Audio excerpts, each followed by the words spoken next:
YouTube? It's your boy Brian with Mendez Mobile Detailing. Make sure you guys like, comment, share, and subscribe to the channel down below. In this video, we're gonna go over 5 marketing tips that you must do as a mobile car detailer. So let's get right into the video. Let's go. So the first thing that we need to focus on is exactly how we're gonna even get these customers, right? We first need to do market research to fully understand how our competitors in our area are getting majority of their customers. For example, if you see somebody always popping up on the Google listings, then most chances they are working on their SEO, and that is why they are ranking on that page. And then another example is if you see somebody with 10,000, 20,000 followers on Instagram, that just means that they're super hyper focused on that one system. So we need to figure out what we want to do, how we want to market, and how we're actually going to get our customers.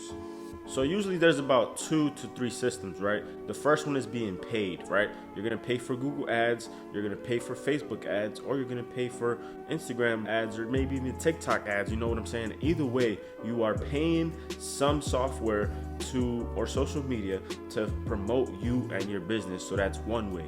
The second way is gonna be organic, right? Organic means that you're not putting that much work to get these customers, but you do have to put a lot of upfront work on the back end, which is why a lot of people steer away from the Google SEO, because it is a lot of work. So it's nothing to be fearful of. I recommend you guys look into SEO because it's one of the easiest and best ways. I probably shouldn't say it's the easiest because you have to learn the process and stuff like that of Google SEO. But once you get it going, it's pretty much simple. You're simply just picking up the phone and stuff like that, as opposed to when you're paying for ads, you continuously have to dump money into it. And if you don't dump money into it, you don't get as much results and stuff like that, unless you build out your systems where you're retaining those customers that you did get from those Google ads and stuff like that. And you have a system where you acquire them and you could keep them for a longer term value. So we're just gonna go ahead and jump into the next thing that we're gonna talk about, which is gonna be pre-qualifying your customers, right?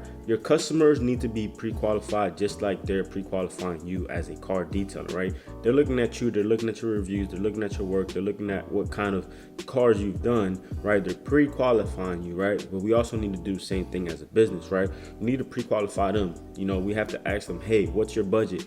Are you in my price range? Because I'm not looking to give out any discounts. I'm not looking to lower my pricing.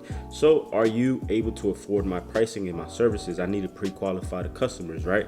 And a way that, you know, an example would be posting your pricing on your website, because that makes it super visible for other people to see. And it's gonna, you know, steer away the people that are looking to pay $50, $40 for a detail when your price is at $150 or $200. You get what I'm saying? So you need to pre-qualify your customers and stuff like that. And it's just one of many examples. And I often get those calls, you know, those last minute people when they're always calling like, hey Mendez, I need a detail and I need it right now. Can you come out? And I'm simply just, you know, I'm not able to because I'm just so booked, and I need you to wait. You know, I need the customer to wait a few days before I even can make it out to them. And if they're not qualified enough, and, you know, as far as that aspect, they're not willing to wait and they want it now, then that's just a customer that's not willing to wait for my services, and it's just not something that we're gonna, you know, force to do business with. Another thing that I wanted to throw in there was to just be careful and pay attention, right?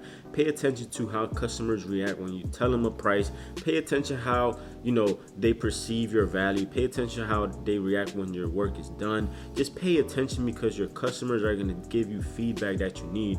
If, you know, you have customers telling you like, hey, you need to raise your prices, boom, then you need to raise your prices. I had that problem with me. My customers, my own customers have told me like, hey man, you need to raise your prices, and I've listened to them. You know what I'm saying? So you need to be paying attention to your customers, understand, you know, that everybody is different, but also understand that everybody's gonna have their own point of view on things. So at the end of the day, you need to be open-minded to anything that's coming your way, especially if you're looking to get as many cars as possible. You need to be very, very open-minded to feedback and stuff like that, to be able to make adjustments, to be able to, you know, get those extra set of cars and stuff like that you need to get done for your business. Okay, so continuing on that same topic of, you know, systems and stuff like that, you need to have a software where you're able to schedule your clients and stuff like that. If you're marketing and stuff like that, and you actually are starting to get results from your marketing efforts, you need to make sure that you're not playing around, that you're taking track of all these customers, their emails, their phone numbers, their address, their cars. You need to make sure that you're keeping track of all this stuff. And the way you can do that is through either Jobber, which is one thing. You could do it through spreadsheets. You could do it through QuickBooks. You could do it through a lot of softwares out there. I'll link a few that I use down below, but you need to have somewhere where you schedule and you keep your clients' information if you're doing any type of marketing, because if you don't, then you're simply just wasting time and you're not going to be able to retarget and reach back out to these customers if you're not saving their information. It's very important that you guys do not skip out on this step. The last tip that I wanted to give you guys on some marketing advice and tips is going to be that you guys need to deliver exceptional and quality service, right? Let's say your customer service is on point. Let's say you answer the phone on time after 2 rings. Let's say you get back to them. Let's say you have open availability within their time frame. Let's say you have good pricing. Let's say you do a good job. Or actually, no, let's say you don't do a good job after doing all that stuff, right? Let's say you don't do a good job. All of that stuff that you've done that was perfect has been somewhat excluded, right? It's not totally excluded because your client's probably gonna be like, hey, he did miss a few spots, but he was very communicative and he was very, flexible with time. So like it could work out, but majority of the time, if you don't deliver a good quality service, that is all the customer is hyper focused on, is you not being able to accomplish the quality of service that they were looking to get based on your pricing and stuff like that. So one thing that I really need you guys to focus on is delivering quality of service, and the only way you can do that is through experience. You guys, you have to fail. You have to do cars where you're getting bad feedback. You have to do cars where you're looking to improve on, you know what I'm saying? You need those customers that are gonna tell you like, hey, you missed this door jam, hey, you missed the gas cap. You need those customers because they're gonna keep you on your toes and they're gonna make you a better detailer, and you're gonna be like, oh, okay, I can't do that for the next car. I can't do that for the next car after that. So it's all about improving and evolving. Don't be scared to, fail and make, mistakes, because you need to. You literally have to make mistakes in order for you to grow, and in order for you to know that you're doing a good job later on, in 2 and 3 years later on down the line. You need to make sure that you're improving and evolving as a detailer and as a business owner. So all the customer is going to be focused on is, can you deliver the detail service at a top quality level for the pricing? And 2, can you fit me into your schedule? How flexible are you?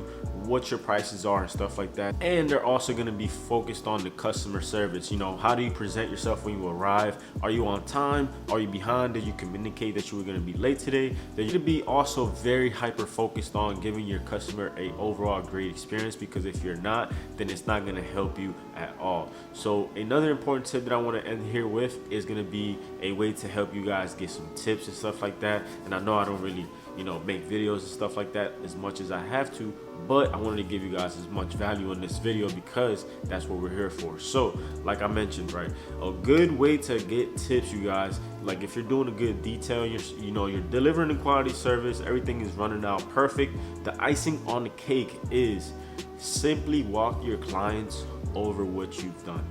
That is the most basic / easiest way to get a tip. It is not guaranteed, but it increases your chances by at least 80%. I promise you, I've done it previous times where I don't do it, I don't get a tip, and I do it and I'm like, holy smacks, like I'm starting to get tips and stuff like that. It is because you are actually taking time. You're caring about their vehicle, right? Now, this is if the client has time and stuff like that, I get it. If the person has to go or if they have stuff to do, I get it. But if you are able to walk your clients around the vehicle, tell them like, hey, we did the door jams, we did the cup holders, I seen this over here, and I kind of took care of it, but that kind of has to be another service that we're gonna have to upcharge you for, unfortunately, in the future. I seen some scratches here, what I'm saying? Like little stuff like that is gonna let them know they can trust you, and they know that you're gonna deliver a quality service every time that you go out there, because this is what you're in business for. You're not in business to do a car once and disappear. Like, no, you're in business to stay consistent with the cars that you have and keep getting more, so that your business could grow and you're not always searching and fishing out for new clients. So hopefully this really helped you guys out. If it didn't, then let me know in the comment section down below. I don't know if it was 5, maybe it was 3, maybe it was 6, maybe it was 7. I don't know, but I just know that I know this is gonna help you guys out a lot. So like, comment, share, subscribe. Brian with Mendez Detailing out. Peace.